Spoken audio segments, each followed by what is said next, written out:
hari Minggu bagi kita semua. Saat ini kita memasuki minggu yang ke-23 setelah Trinitatis. Mari kita siapkan hati dan pikiran kita bersaat teduh sejenak.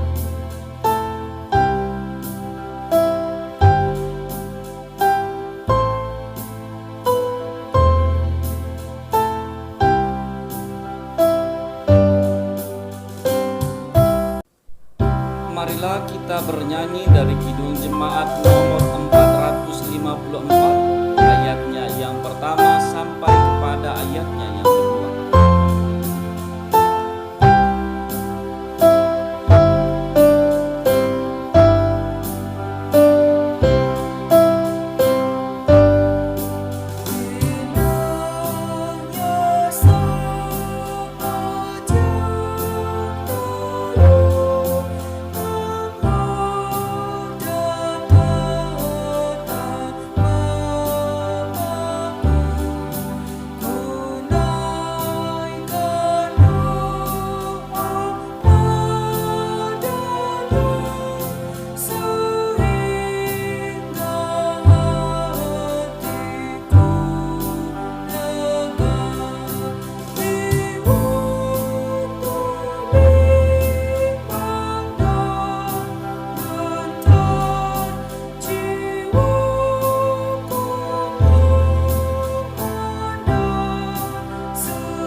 Di dalam nama Allah Bapa, Anaknya Tuhan Yesus Kristus dan Roh Kudus yang menciptakan langit dan bumi.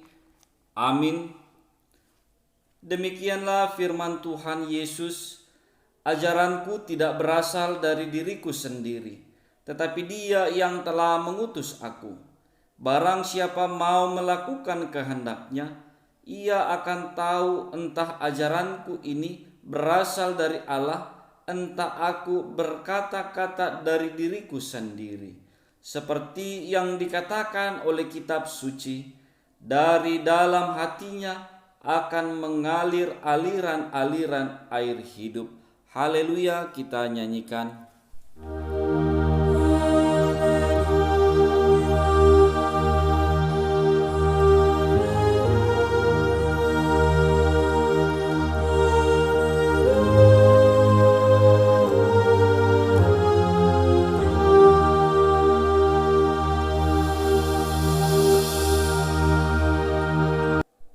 Marilah kita berdoa.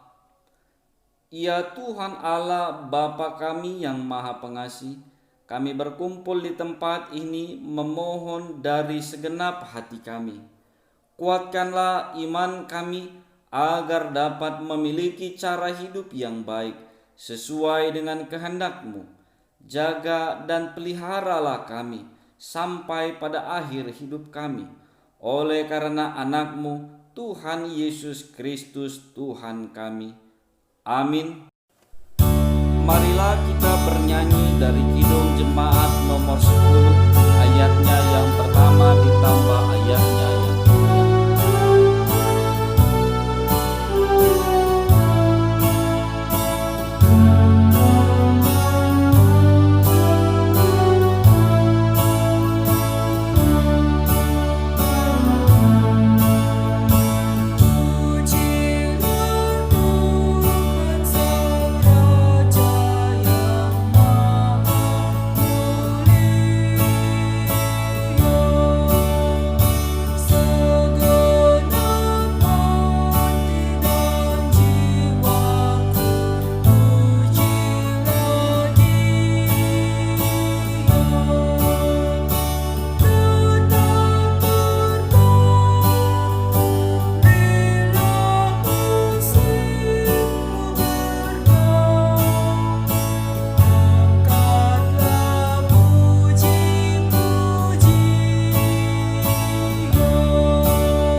Marilah kita mendengar hukum Taurat Tuhan yang ketujuh beserta maksudnya.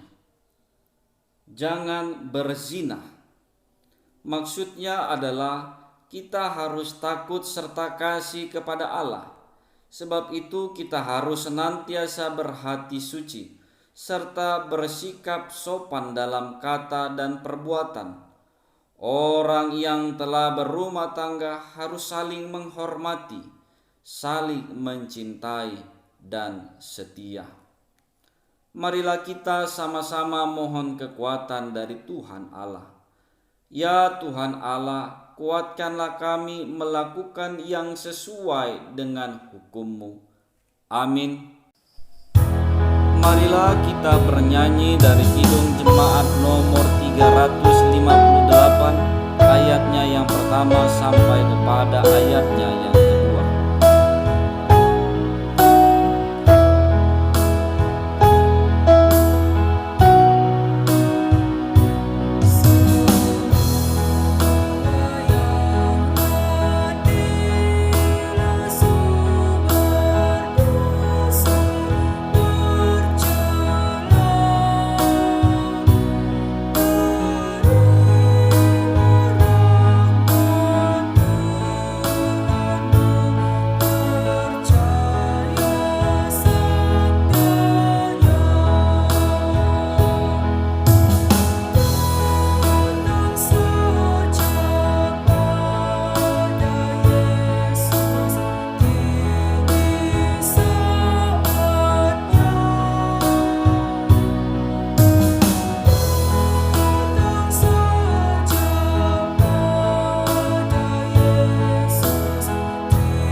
Marilah kita berdoa merendahkan diri, mengaku dosa di hadapan Allah.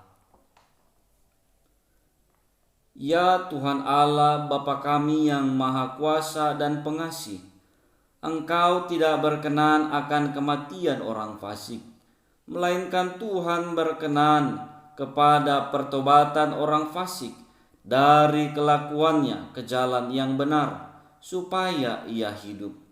Oleh sebab itu, kami memohon kepadamu, jauhkanlah kami dari segala murka dan hukum-Mu. Ampunilah dosa dan kejahatan kami, agar kami beroleh hidup di dalam kasih-Mu. Karuniakanlah kami kekuatan, agar kami tetap kuat dan kokoh di dalam Yesus Kristus Tuhan kami. Amin.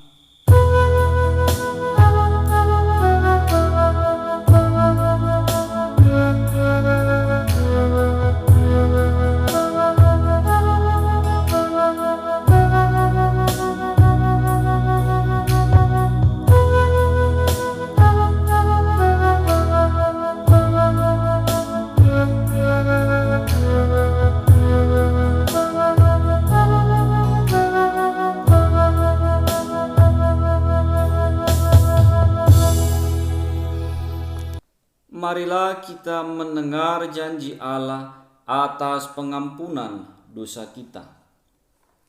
Demikianlah firman Tuhan. Janganlah takut, sebab aku telah menebus engkau. Aku telah memanggil engkau dengan namamu. Engkau ini kepunyaanku. Kemuliaan bagi Allah di tempat yang maha tinggi. Amin. Marilah kita bernyanyi dari Kidung Jemaat nomor 448, ayatnya yang pertama ditambah ayatnya yang ketiga.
Marilah kita mendengar firman Tuhan yang ditetapkan untuk minggu ini, yang tertulis pada Yakobus 5 ayatnya yang pertama sampai kepada ayatnya yang ke-6. Demikian firman Tuhan di bawah judul perikop peringatan kepada orang kaya. Jadi sekarang, hai kamu orang-orang kaya, menangislah dan merataplah atas sengsara yang akan menimpa kamu. Kekayaanmu sudah busuk dan pakaianmu telah dimakan ngengat. Emas dan perakmu sudah berkarat, dan karatnya akan menjadi kesaksian terhadap kamu dan akan memakan dagingmu seperti api. Kamu telah mengumpulkan harta pada hari-hari yang sedang berakhir. Sesungguhnya telah mendengar teriakan besar karena upah yang kamu tahan dari buruh yang telah menuai hasil ladangmu, dan telah sampai ke telinga Tuhan semesta alam keluhan mereka yang menyabit panenmu. Dalam kemewahan kamu telah hidup dan berfoya-foya di bumi. Kamu telah memuaskan hatimu sama seperti pada hari penyembelihan.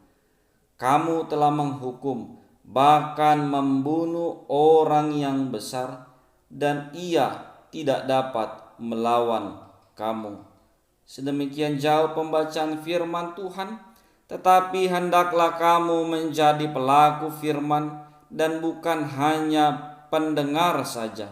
Sebab jika tidak demikian, kamu menipu diri sendiri. Amin. Marilah kita bernyanyi dari Kidung Jemaat nomor 397, ayat yang pertama sampai pada ayatnya yang kedua.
Marilah kita mengaku iman percaya kita sebagaimana pengakuan saudara seiman kita di seluruh dunia.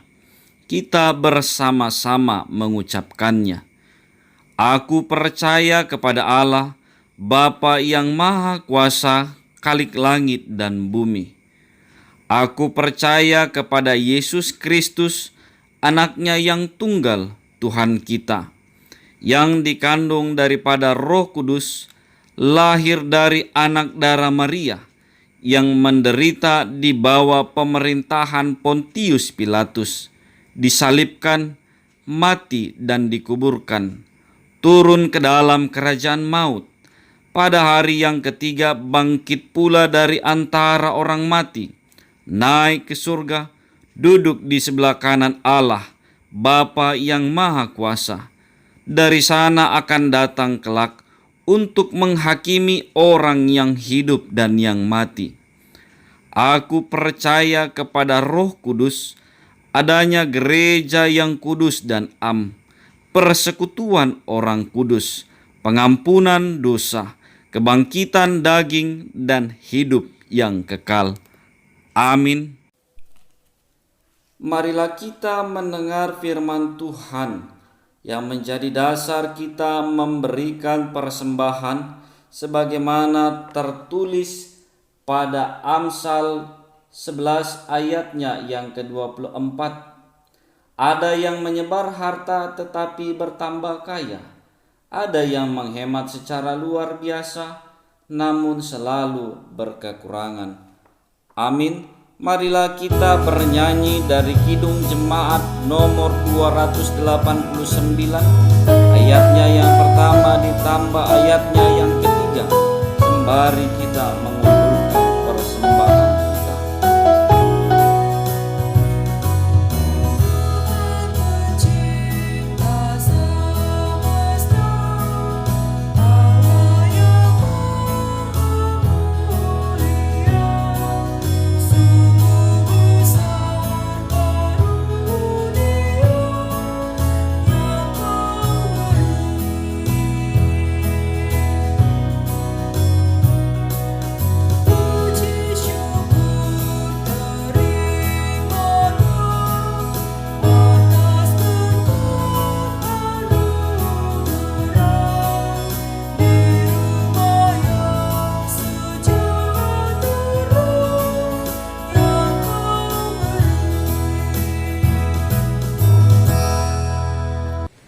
Damai sejahtera Allah yang melampaui segala akal, kiranya menjaga dan memelihara hati dan pikiranmu di dalam Kristus Yesus Tuhan kita.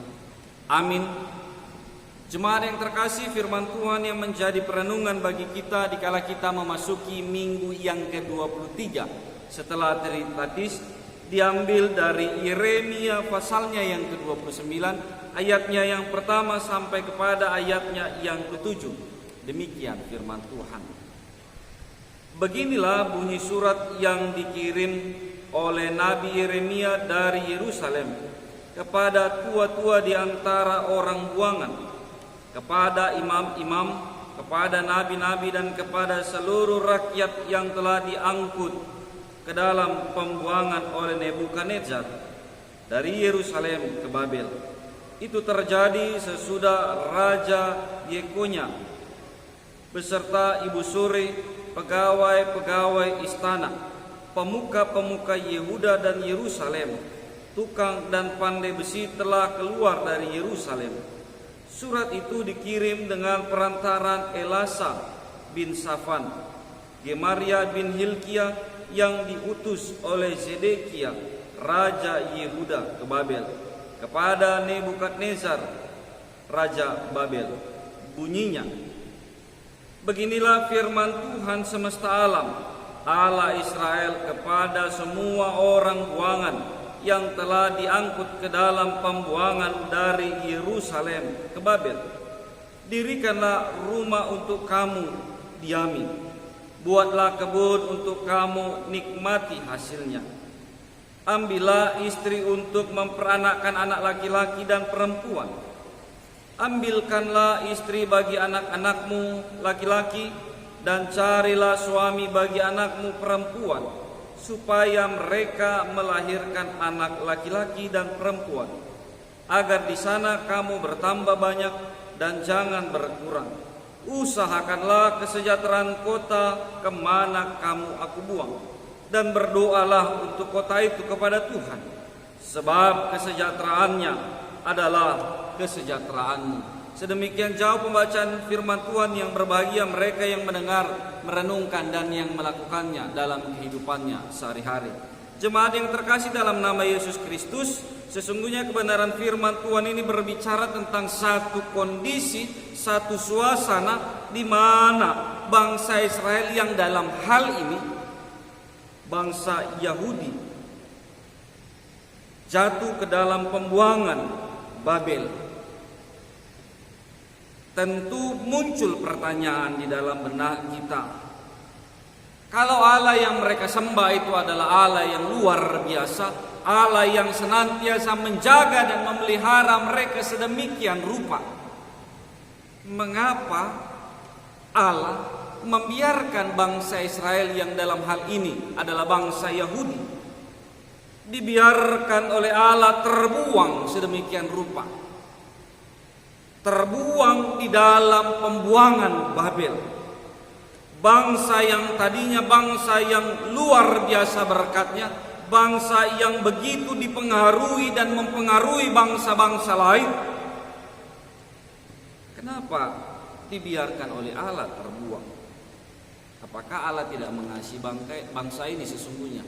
Apakah Allah sudah kehilangan kasihnya kepada bangsa ini sehingga Allah sendiri membiarkan bangsa ini terbuang? Jemaat yang terkasih dalam nama Kristus Yesus, sesungguhnya kasih Allah kepada bangsa Israel tidak pernah berkurang dan tidak pernah hilang. Namun ketika bangsa Israel ini gagal meresponi kasih Allah, gagal meresponi panggilan Allah di tengah-tengah kehidupannya, bahkan mungkin enggan sekali untuk meresponi kasih dan kebaikan Allah dalam kehidupan mereka, pada akhirnya Allah membiarkan bangsa ini terjatuh dan terbuang sedemikian rupa. Mungkin kita akan bertanya, kira-kira panggilan apa rupanya yang diberikan oleh Tuhan kepada bangsa Israel? Jelas sekali dalam panggilan yang dinyatakan oleh Allah kepada Abraham, bahwa seorang Abraham dipanggil menjadi berkat bagi bangsa lain. Tentu bangsa Israel yang meyakini bahwa mereka adalah keturunan Abraham Tugas dan panggilan ini melekat pada diri mereka. Ketika Allah memberkati bangsa Israel sedemikian rupa, maka tugas dan panggilan mereka adalah bagaimana mereka mampu menjadi berkat bagi bangsa-bangsa lain. Bagaimana di dalam berkat yang mereka sudah nikmati, yang sudah mereka rasakan, mereka harus memberitakannya kepada orang lain. Artinya berkat yang dipercayakan Tuhan kepada mereka harus diteruskan kepada bangsa-bangsa lain. Berkat itu bukan hanya semata-mata milik mereka. Berkat itu bukan hanya menjadi kebutuhan mereka yang mereka fokuskan ke situ sehingga melupakan panggilan Allah. Kita mungkin bisa membaca di dalam teks Perjanjian Lama, teks di dalam Alkitab ini, bahwa ternyata pada akhirnya ketika Allah memberikan berkat kepada bangsa Israel, mereka hanya sibuk mengurusi berkat itu. Mereka hanya sibuk bagaimana mampu melipat gandakan berkat ini. Mereka hanya menyibukkan diri mereka untuk mencari dan terus mencari, sehingga enggan untuk menjawab panggilan Tuhan yang dinyatakan kepada mereka. Sesungguhnya ketika Allah memberkati mereka sedemikian rupa, bahkan ketika Allah memberikan perintah kepada Salomo bahwa di masanya akan terbangun bait Allah, maka sesungguhnya tugas Salomo adalah bagaimana oleh bait Allah yang dibangun, seharusnya itu harus menjadi rumah doa bagi segala bangsa. Seharusnya bait Allah itu menjadi daya tarik bagi bangsa-bangsa lain untuk belajar mengenal Tuhan, Sang Empunya kehidupan, Tuhan alam semesta. Tapi apa yang terjadi? Yang terjadi justru sebaliknya. Salomo ingin membangun bait Allah ini sedemikian luar biasa mewahnya, sehingga yang terjadi dia melakukan segala hal demi terwujudnya pembangunan bait Allah yang luar biasa, termasuk juga dengan menaikkan pajak, termasuk juga dengan melakukan usaha-usaha yang keras. Padahal sesungguhnya Allah ingin memakai bait Allah yang dibangun oleh Salomo itu menjadi saksi, menjadi daya tarik dan daya pikat bagi bangsa lain untuk datang kepada Allah. Sehingga ketika bangsa Israel gagal memenuhi tugas dan panggilan ini, mau tidak mau, suka atau tidak suka, maka Allah harus memaksa dan mendesak bangsa Israel untuk melaksanakan tugas dan panggilan ini. Bagaimana cara Allah mendesak dan memaksa bangsa Israel? Adalah dengan pembuangan. Di dalam pembuangan sesungguhnya Allah sedang memaksa dan mendesak bangsa Israel, setiap orang-orang yang percaya kepada Tuhan, setiap orang-orang yang menjadi bagian dalam keluarga Allah. Allah mendesak supaya mereka mampu memenangkan bangsa lain, supaya mereka mampu menjangkau bangsa lain, supaya mereka mampu membawa bangsa lain hanya kepada Allah yang disebut mereka Yahweh itu. Jemaat yang terkasih dalam nama Kristus Yesus, dikala mereka di dalam pembuangan, ketika bangsa Yahudi, umat Israel di dalam pembuangan, di dalam proses pembuangan itu kita belajar bagaimana di dalam pengalaman kehidupan mereka yang dalam tanda kutip tadi saya katakan bahwa pembuangan menjadi proses di mana Allah memaksa dan mendesak bangsa Israel untuk melakukan panggilannya.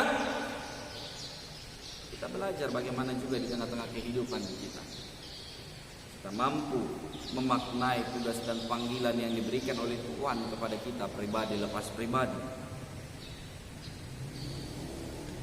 Kebenaran firman Tuhan ini diberikan topik mewujudkan kesejahteraan bersama. Sekali lagi kami ulangi, mewujudkan kesejahteraan bersama. Tentu kita sangat familiar dengan kata sejahtera. Tentu kita sangat amat mengharapkan bahwa kehidupan kita dipenuhi kesejahteraan, bahwa kehidupan kita dipenuhi dalam segala nilai-nilai berkat duniawi, dalam segala kelimpahannya, dalam segala kelengkapannya. Tentu tidak ada orang yang menolak ketika dia ingin hidup sejahtera. Semua kita ingin hidup dalam kesejahteraan. Namun tentu kita juga akan bertanya, apa sesungguhnya yang dimaksudkan dengan mewujudkan kesejahteraan bersama? Setiap pribadi kita ingin sejahtera. Setiap orang rindu hidupnya diberkati dan menjadi sejahtera. Namun kenapa kita diberikan tugas mewujudkan kesejahteraan bersama? Bukankah setiap orang bertanggung jawab mewujudkan kebersamaannya masing-masing? Kenapa kita harus melakukan kesejahteraan bersama? Jemaat yang terkasih dalam nama Kristus Yesus, berangkat dari pengalaman kehidupan bangsa Israel, sesungguhnya mengajak kita untuk mampu menerjemahkan kata kesejahteraan ini dalam konteks terwujudnya kebaikan Allah. Sekali lagi saya ulangi, bahwa kita mampu menerjemahkan kesejahteraan di dalam teks firman Tuhan ini dalam konteks terwujudnya kebaikan Allah. Di minggu lalu kita sudah belajar tentang kebenaran firman Tuhan yang memperlihatkan tentang tugas dan tanggung jawab kita sebagai orang Kristen dalam politik. Politik saya sudah jelaskan berbicara tentang negara kota, tatanan kota di mana ada warga negara, di mana ada sistem yang harus bekerja bersama-sama. Dan di dalam kebenaran firman Tuhan ini kita semakin diperteguh, kita semakin diperkuat bagaimana kita mampu mewujudkan kesejahteraan bersama. Artinya kesejahteraan yang dimasukkan bukan hanya berbicara bagaimana supaya kehidupan kita diberkati dalam segala kelimpahannya. Kita bukan hanya berbicara bagaimana supaya kita mampu menjadi orang yang memenuhi kebutuhan pribadi. Kita bukan hanya berbicara tentang kita menjadi orang yang kaya, orang yang sukses, orang yang berhasil dalam segala hal. Bukan hanya sekedar itu saja. Kita bukan hanya berbicara tentang kesejahteraan itu, berbicara tentang bagaimana supaya tidak ada lagi orang-orang miskin, bagaimana supaya kehidupan setiap orang mampu menjadi kehidupan yang lebih baik lagi. Ternyata kesejahteraan yang dimaksud di dalam teks firman Tuhan ini bukanlah sesederhana itu. Tapi berbicara tentang kesejahteraan yang menyeluruh. Dan kesejahteraan itu hanya mampu tercapai ketika di situ dinyatakan dan terwujud kebaikannya Allah. Ternyata kesejahteraan itu akan mampu tercapai ketika orang dan semua orang sudah mampu hidup dan merasakan suasana yang dipenuhi oleh kebaikan Allah. Bagaimana cara mewujudkan itu? Ada dua hal yang disampaikan kepada kita melalui kebenaran firman Tuhan ini. Dan hal itu ada di ayat yang ke-7. Dikatakan tadi di ayat yang ke-7 bagian yang pertama, usahakanlah kesejahteraan kota kemana kamu aku buang. Usahakanlah ini tentu berbicara tentang kata kerja, berbicara tentang sesuatu yang harus dikerjakan. Di sini kita melihat bahwa di dalam kehidupan kita, sebelum kita memintanya, sebelum kita mendoakannya kepada Tuhan, ternyata Tuhan sudah menjaminkan bahwa di situ ada jaminan berkat yang akan kita terima. Bahwa di dalam sepanjang perjalanan kehidupan kita, Tuhan selalu memberikan jaminan berkat di dalam kehidupan kita. Dan jaminan berkat itu tentu harus diupayakan, tentu harus diusahakan, tentu harus dikerjakan. Oleh karena itu dikatakan usahakanlah. Bahkan di dalam ayat yang ke-5 dan ayat yang ke-6 dikatakan, dirikanlah rumah untuk kamu diami, buatlah kebun untuk kamu nikmati hasilnya, ambillah istri dan segala macamnya. Allah memberikan jaminan berkat bahwa di dalam setiap pekerjaan tangan yang kita lakukan, di dalam setiap usaha dan upaya yang kita lakukan, haruslah berbuah berkat. Di dalam setiap pekerjaan tangan yang kita kerjakan, haruslah berbuah kelimpahan. Itu jaminan Tuhan. Tidak ada jaminannya bahwa orang yang bekerja tidak akan mendapatkan berkat. Tidak ada jaminannya bahwa orang yang orang yang melakukan yang terbaik kepada Tuhan tidak mendapat berkat. Jaminannya ada. Dan itu yang dikatakan, usahakanlah kesejahteraan kota kemana aku buang. Artinya kita harus menyadari bahwa apa yang kita kerjakan di bawah matahari ini, apa yang kita kerjakan di tengah-tengah kehidupan kita ini, sesungguhnya semata-mata bukan hanya karena usaha dan upaya kita semata, tapi lebih daripada itu karena sesungguhnya sejak awal menciptakan dunia ini, Allah menciptakannya di dalam kebaikan. Dan di dalam kebaikan itu selalu terpancar yang namanya jaminan berkat. Di dalam kebaikan Allah itu selalu ada jaminan berkat bagi setiap orang. Sehingga ketika dikatakan usahakanlah kesejahteraan, maka tugas kita adalah memperlihatkan kepada setiap orang kenyataan bahwa selalu ada jaminan berkat bagi orang, bahwa selalu ada jaminan berkat bagi kita di dalam segala situasi dan kondisi. Selalu ada jaminan berkat. Mungkin kita pernah berpikir dikala situasi kita tidak mengenakkan dalam kacamata kita, dikala kehidupan kita tidak sebahagia seperti kebahagiaan orang lain, tetapi firman Tuhan ini memberikan jaminan dan garansi kepada kita bahwa di situ ada jaminan berkat. Tugas kita adalah bagaimana kita mampu mengusahakannya. Tugas kita bagaimana kita mampu mengerjakannya. Tugas kita adalah bagaimana kita mampu membuka mata hati dan pikiran kita dan melihat jaminan-jaminan berkat yang sudah diberikan oleh Tuhan kepada kita. Hal yang kedua dikatakan kepada kita, dan berdoalah untuk kota itu kepada Tuhan, sebab kesejahteraannya adalah kesejahteraanmu.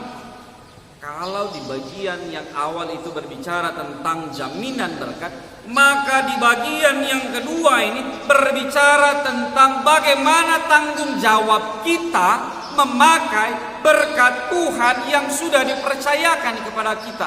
Akankah kita menganggapnya sebagai milik kita, ataukah kita akan pakai itu menjadi sarana kesaksian bagi orang lain, sehingga kita mampu memenangkan orang lain menjadi milik dan kepunyaannya Tuhan. Oleh karena itu dikatakan berdoalah untuk kota ini kepada Tuhan. Berdoalah untuk kota ini kepada Tuhan. Di minggu lalu kita sudah belajar bahwa doa itu bukan berbicara tentang sesuatu yang pasif, tapi dia menjadi sesuatu yang aktif. Penekanannya adalah gerakan aktif untuk membawa semua orang, semua bangsa kepada Tuhan. Artinya adalah bagaimana kita mampu memakai segala berkat, segala potensi, segala aspek kehidupan kita menjadi kesaksian yang hidup bagi orang lain, bagi bangsa lain. Tugas kita adalah bagaimana kita mampu memakai berkat yang dipercayakan oleh Tuhan kepada kita, berkat yang dalam tanda kutip sudah dijaminkan oleh Tuhan kepada kita, sehingga kita mampu menjangkau orang lain untuk datang kepada Tuhan, membawa dan menggiring orang lain untuk menjadi milik dan kepunyaannya Tuhan. Inilah yang menjadi tanggung jawab kita atas berkat yang sudah kita terima di dalam kehidupan kita. Jemaat yang terkasih di dalam nama Kristus Yesus, tentu belajar dari pengalaman kehidupan bangsa Israel, secara khusus bangsa Yahudi ini, sesungguhnya menjadi cerminan bagi kita. Dikala bangsa Yahudi di masa lalu terlena oleh jaminan berkat yang sudah diberikan oleh Tuhan kepada mereka, terlena dengan ketidakpuasan akan jaminan berkat yang sudah begitu melimpah dalam kehidupan mereka, sehingga enggan dan tidak mau lagi melakukan tugas dan panggilannya untuk menjangkau bangsa lain, untuk memberitakan Tuhan kepada bangsa lain, untuk menjadi berkat bagi bangsa lain, untuk menjadi teladan bagi bangsa yang belum terjangkau. Sehingga pada akhirnya dengan segala keterpaksaan, Allah harus membiarkan mereka terbuang supaya mereka mampu melaksanakan tugas dan panggilan itu. Tentu firman Tuhan ini bisa saja menjadi nasihat yang keras bagi kita, bisa saja menjadi warning bagi kita. Mungkin juga selama ini kita menjalani kehidupan kita hanya untuk mencapai kesejahteraan pribadi lepas pribadi. Kita tidak berbicara dan belum berbicara tentang kesejahteraan bersama. Kita hanya berbicara tentang bahwa kehidupanku yang taat dan setia kepada Tuhan dan kemudian Tuhan memberkatiku. Kita lupa berbicara tentang bagaimana oleh berkat Tuhan yang sudah kita terima kita mampu menjangkau orang lain. Kita lupa bahwa ternyata di luar sana banyak orang yang belum menerima berkat Tuhan, banyak orang yang belum merasakan kebaikan Tuhan. Oleh karena apa? Karena mereka belum diberikan kesempatan untuk mengenal Tuhan. Mungkin ada anak-anak Tuhan yang memilih untuk hidup di dalam kenyamanannya sehingga melupakan dan enggan menjawab panggilan itu. Firman Tuhan ini ketika dikatakan mewujudkan kesejahteraan bersama, jangan biarkan sampai kita dipaksa oleh Tuhan. Jangan biarkan sampai pada akhirnya kehidupan kita mungkin terbuang baru kita menjawab panggilan ini. Sesungguhnya firman Tuhan ini menjadi tindakan preventif di dalam kehidupan kita. Selagi waktu masih ada, selagi kesempatan masih ada, mari kita mampu mewujudkan kesejahteraan bersama dengan membawa setiap orang menjadi bagian dalam keluarga Allah, dengan membawa setiap orang yang belum terjangkau untuk menikmati dan merasakan berkat Tuhan yang sedemikian luar biasa. Tentu ini bukan menjadi tugas sebagian orang, tetapi ini menjadi tugas semua orang. Tentu ini bukan menjadi pekerjaan kalangan-kalangan orang tertentu, tapi ini menjadi panggilan bagi setiap orang yang meyakini dan mengimani dan menyatakan di dalam mulut dan hati dan pikirannya bahwa Yesus adalah Tuhan dan Juru Selamat. Sehingga panggilan inilah yang harus dikerjakan, menyaksikan dan memberitakan kebenaran ini di tengah-tengah kehidupannya melalui segala berkat Tuhan yang sudah diberikan kepada kita. Kita diajak melalui jaminan berkat yang sudah kita terima dan akan kita terima di dalam kehidupan kita. Kita memiliki tugas dan tanggung jawab. Bagaimana kita mampu meneruskan berkat itu kepada orang lain? Bagaimana kita mampu meneruskan berkat itu kepada orang-orang di luar sana yang belum terjangkau oleh kebenaran firman Tuhan? Amin, kita bersatu di dalam doa. Terima kasih untuk kebenaran firman Tuhan yang sungguh mengingatkan kami kembali ya Tuhan. Bagaimana kami mampu meresponi kebenaran firman Tuhan ini? Bagaimana kami oleh jaminan berkat Tuhan yang Tuhan nyatakan kepada kami mampu meneruskannya kembali melalui tanggung jawab kami memberitakan itu kepada setiap orang yang belum mengetahuinya dan mungkin juga belum dijangkau bahwa ini bukan tugas sebagian orang, tapi ini menjadi tugas panggilan kami bersama ya Tuhan. Sehingga di mana kebaikan Allah terjadi, maka di situ kesejahteraan akan terwujud. Di mana setiap orang hidup dan dipenuhi oleh kebaikan Allah, maka setiap orang itu sudah hidup di dalam kesejahteraan bersama, di dalam dan bersama-sama dengan Tuhan. Biarlah kiranya panggilan Tuhan ini kami responi dalam sikap hidup dan perbuatan kami dan kegerakan kami bersama. Dalam nama Anak Yesus Kristus kami berdoa dan sungguh bermohon kepadamu ya Tuhan. Amin. Marilah kita bernyanyi dari Kidung Jemaat nomor 364, ayatnya yang pertama ditambah ayatnya yang keempat.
Marilah kita serahkan persembahan kita ini ke hadapan Tuhan untuk diberkati. Marilah kita berdoa. Ya Allah Bapa kami yang di surga, kami mengaku bahwa Tuhan adalah sumber dari segala karunia yang melimpah dalam kehidupan kami masing-masing. Sebagian daripada karunia itu kami serahkan kembali sebagai persembahan kepada Tuhan. Terimalah dan berkatilah persembahan umat-Mu ini, agar dapat kami pergunakan untuk pekerjaan dan pelayanan kerajaan Tuhan di dunia ini.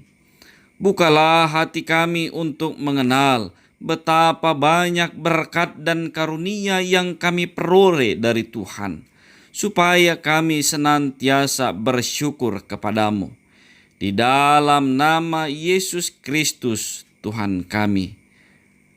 Amin. Marilah kita bersama-sama mengucapkan doa Bapa kami. Bapa kami yang di surga, dikuduskanlah namamu. Datanglah kerajaan-Mu, jadilah kehendak-Mu di bumi seperti di surga. Berikanlah kami pada hari ini makanan kami secukupnya, dan ampunilah kami akan kesalahan kami, seperti kami juga mengampuni orang yang bersalah kepada kami. Dan janganlah membawa kami ke dalam pencobaan, tetapi lepaskanlah kami daripada yang jahat. Karena Engkau yang punya kerajaan dan kekuasaan dan kemuliaan sampai selama-lamanya. Amin. Jemaat Tuhan, terimalah berkat dari Tuhan. Tuhan memberkati engkau dan melindungi engkau. Tuhan menyinari engkau dengan wajah-Nya dan memberi engkau kasih karunia. Tuhan menghadapkan wajah-Nya kepadamu dan memberi engkau damai sejahtera. Amin.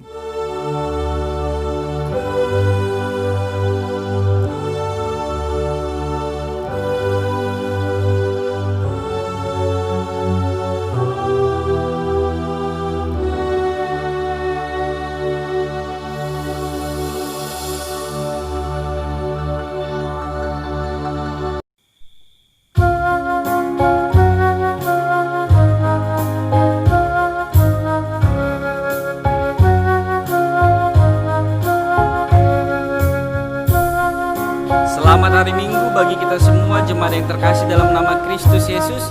Biarlah kiranya melalui ibadah minggu ini dan melalui pemberitaan firman Tuhan yang sudah diperdengarkan kepada kita, menjadi berkat bagi kita untuk tetap setia memuji dan memuliakan nama Tuhan. Kami tetap mengundang dan rindu supaya kita boleh bertemu kembali di dalam ibadah yang kita laksanakan di setiap minggunya secara online. Biarlah kiranya kita tetap sungguh-sungguh hidup di dalam lawatan Tuhan. Kembali kami mengingatkan sebagaimana pemerintah mengingatkan kita untuk tetap melaksanakan 3M. Menjaga jarak, mencuci tangan, dan yang paling penting adalah tetap setia memakai masker ketika kita bepergian kemanapun.